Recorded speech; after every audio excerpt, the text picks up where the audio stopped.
Fala pessoal, bom dia, como estão vocês? Olha só, a gente vivenciou agora esse final de semana o primeiro campeonato mundial de gravel, né? Que premia o campeão mundial com a camisa de arco-íris dessa modalidade, gravel, pela primeira vez.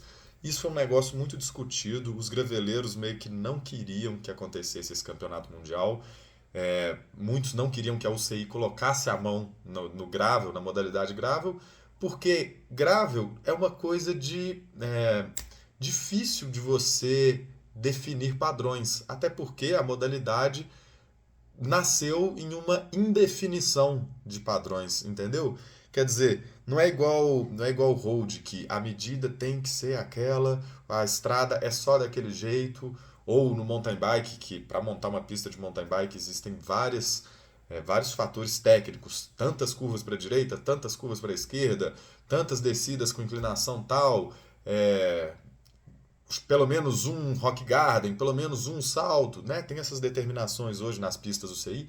E o gravel não tem, não nasceu nas determinações, né? O gravel é uma modalidade fora da lei, né?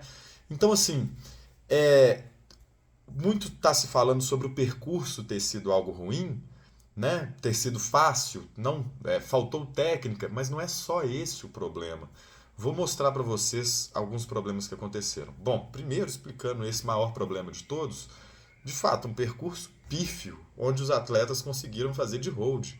O campeão mundial competiu de road. O cara que ganhou a prova de gravel não estava de gravel. O campeonato mundial de gravel não foi vencido por uma gravel.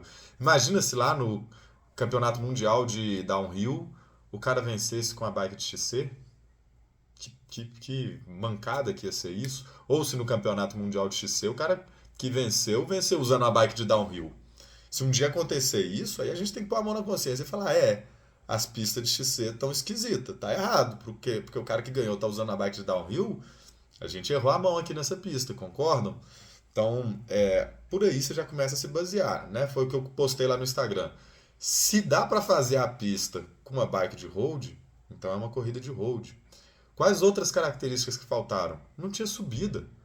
Gente, prova de gravel é obrigatório ter uma subida épica. Tem que ser um negócio assim, pica, tem que ser uma serra. E eles estavam na Itália, velho. Na Itália é a coisa mais fácil, subir um Alpes lá e meter uma subida gigantesca. Com certeza aquelas subidas que a gente vê no Giro de Itália e tal.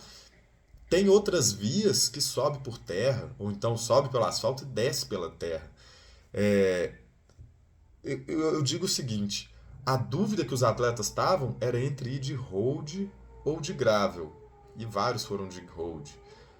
Na verdade, uma prova de gravel tem que botar a seguinte dúvida para os atletas: ir de gravel ou de mountain bike. Você tem que deixar os caras no limite da dúvida lá pro mountain bike, não é pro road não. Então, assim, você tem que botar um negócio casca grossa, aquela descida de cascalho. Vocês sabem qual que é a tradução de gravel? É cascalho. Aquela descida de cascalho que, meu irmão, o maluco fica se arrependendo de não ter usado um guidão mais largo, de não ter botado um pneu mais largo. É aí que tem que morar o limite da dúvida da modalidade gravel, entendeu? É, então, faltou subida, faltou descidas técnicas, tá? É, e faltou principalmente quilometragem. A prova teve 190 quilômetros. A feminina, se não me engano, deixa eu abrir aqui. A feminina acho que teve 140 quilômetros. Então, assim, cara, extremamente curto. Gravel é uma modalidade de longa distância. Ponto final. É longa distância. A feminina as meninas fizeram em 4 horas, a masculina em 5 horas, 5 horas e 10. Cara, 5 horas e 10 é longa distância, mas pro gravel não. Eu digo que esses caras aí tinham que ter metido 8, 9 horas de prova. A prova de gravel mais conhecida é aquela Dirty Kansas, que mudou o nome, sei lá como que ela chama agora, mas antigamente chamava Dirty Kansas. É coisa de 300 quilômetros e acho que os campeões fazem em 8, 9, 10 horas, ou será que é 11? Não sei. Não, acho que não chega a 11 não. Mas, nego vai com clipe, porque vai ter muito, quando você deixa a prova muito longa, vai ter mais momentos que os atletas vão andar solo e tal. Então o cara tem que se virar lá na aerodinâmica, no aerobar dele. Não sei se a UCI proibiu o aerobar, mas eu particularmente sou completamente contra a proibição de aerobar nas provas de gravel. Tem que permitir. Afinal, gravel é uma modalidade não regulamentada. Quer correr de aerobar? Corre. Quer correr com a buzina, com retrovisor? Corre. Quer correr com a mala desse tamanho atrás do selim? Corre. O problema é seu, velho. Outra coisa, eu acho que na modalidade gravel você tem que ter menos pontos de apoio. Então tem que ter o quesito de ser autossustentável. O cara tem que levar o apoio dele para fazer a corrida dele. Então é neguinho largando com a bolsinha no guidão, com outra no selim, com kit para arrumar a bike e tal. Outra coisa muito problemática que aconteceu nesse campeonato mundial de gravel é que ele se passou em um circuito que os atletas ficavam dando volta. Gravel não tem nada a ver com circuito, nada, nada. Então, gravel tinha que ser assim, ou um circuitão gigante de 300 quilômetros que você nunca repete o caminho, mas preferencialmente larga de um ponto e chega em outro ponto. Tipo, uma prova que tem no Brasil, Caminhos de Rosa. Nasceu como uma prova de mountain bike, mas na verdade aquilo ali é uma prova de gravel, velho.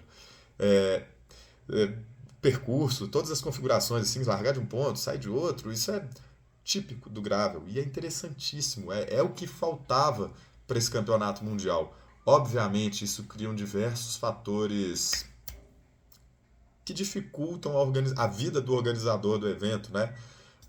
Toda a questão de logística, segurança, ambulância, ponto de não sei o quê. Sim, dificulta, mas se você não fizer isso, você está matando a modalidade que você se propôs a fazer. Então, faltou, por exemplo, cara, tem que ter trechos técnicos. Então, assim, o que a gente já falou? Distância maior, faltou uma distância grande, faltou um percurso que larga num ponto e chega em outro, ao invés de circuito.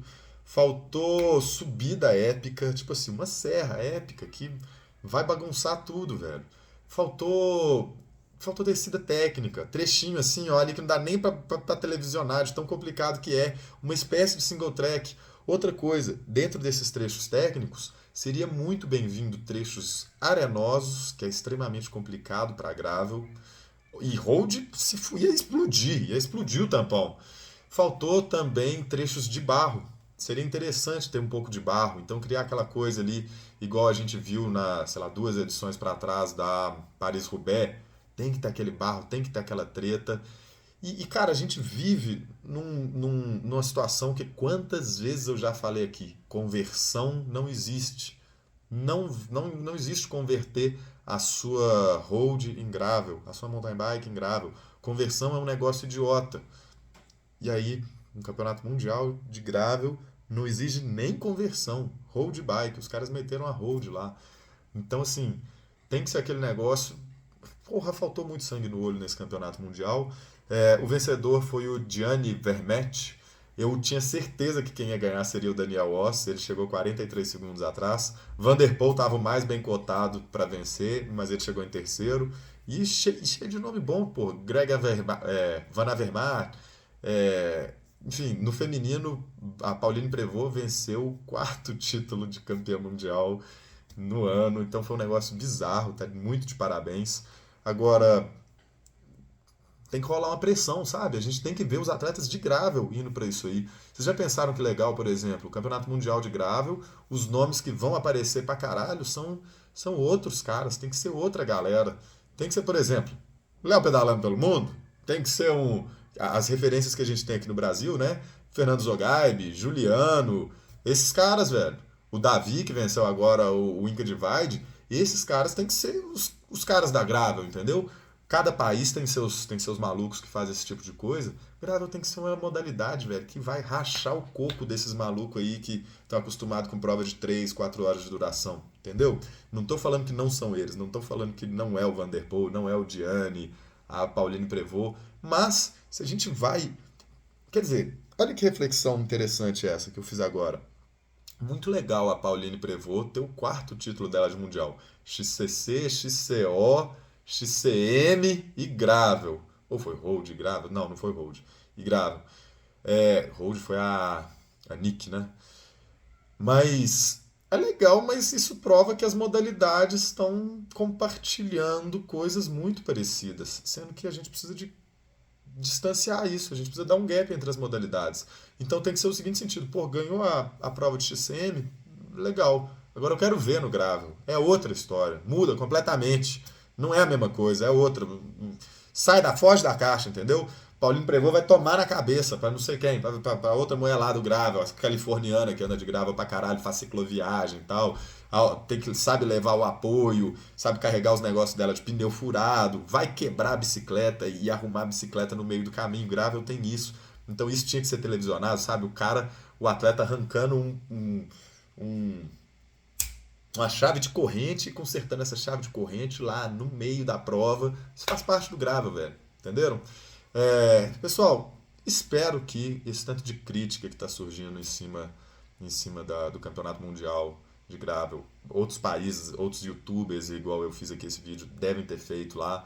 Então, acredito que vai ser muito construtivo para o CI organizar próximos campeonatos com a política diferente, adotando esses pontos que a gente falou.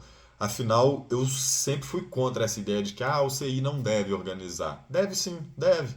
É maneiro, tá no mundo da bike, é um mercado crescente, mas tem que organizar direito, crescendo, colocando lá na frente, e não estragando o mercado e colocando para os consumidores a ideia de que tanto faz andar de road ou andar de gravel. A road consegue fazer o que uma gravel faz. Não consegue.